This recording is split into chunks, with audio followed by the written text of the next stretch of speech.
Welcome to Amazing World Channel. Big events, big speeches and big ideas herald a return of scale and ambition to European politics. The German election, Juncker's, Macron's, and May's pronouncements on the EU's future, and large changes in US and Chinese policies require more thoughtful European thinking about what lies ahead than wishing past approaches can be reproduced. This is a challenge for Ireland and other smaller states, who must steer their way through shifting centres of power, geography and interests. Reactive and defensive responses on issues like low tax regimes will be suboptimal, or backfire when new coalitions are needed to protect this state from Brexit's asymmetrical shocks. We will need support from the large and small states who say they are unfairly disadvantaged by Ireland acting as a tax haven for huge multinational companies such as Google and Apple. Solidarity here should and will be reciprocal.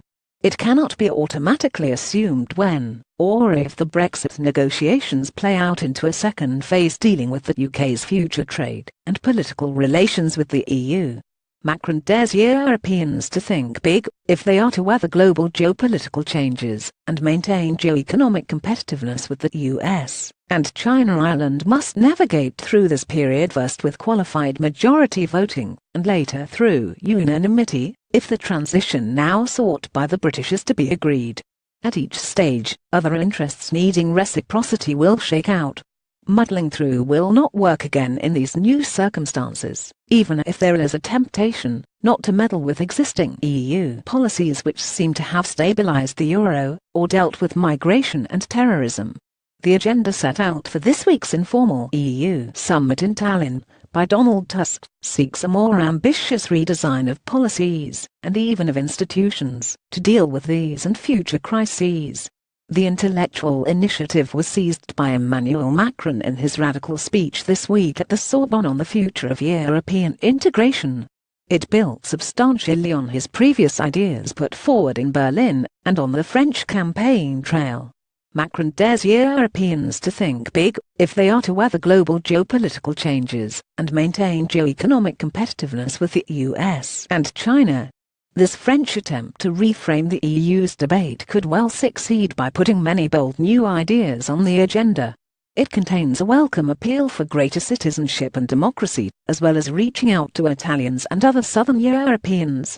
France needs such allies, if it is to balance the new German political and economic landscape after the German federal election. The Franco-German relationship will certainly change after the UK's departure from the bloc. European awareness that the British are trying to use Ireland as a pawn in a wider war is a major positive factor. Ireland is closer to German than French positions in this debate on current showing. It needs to explore common interests on the shape of a post-Brexit EU with smaller northern states like the Netherlands, Belgium, Denmark, Sweden, and Finland who value similar liberal and open approaches to trade and free movement. We also have an interest in securing the euro and in the success of a wider economic union capable of withstanding the shocks and providing the solidarity needed to get through the financial crisis from 20,082,010. That means we also need southern allies like Spain and Portugal.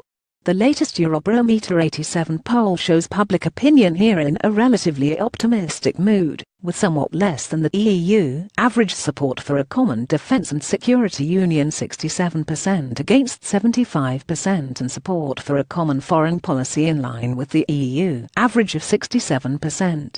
Ireland will need German and French support on Brexit along with that from the European Commission and Council in Brussels.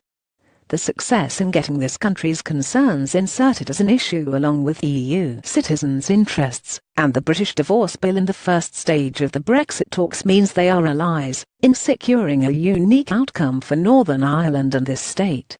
Ensuring sufficient progress is made by next month or December will be difficult indeed, given the UK's desire to leave both the single market and the customs union. European awareness that the British are trying to use Ireland as a pawn in a wider war is a major positive factor here. Post-election Germany favours a rules-based EU, rather than a union transferring resources from state to state. But its surpluses unbalance the whole. Macron seeks to change that, not by creating a federal superstate, but by a step change towards a more coherent and cohesive EU. Ireland needs to up its game and ambition in this emerging debate. Pitch Gillespie at gmail.com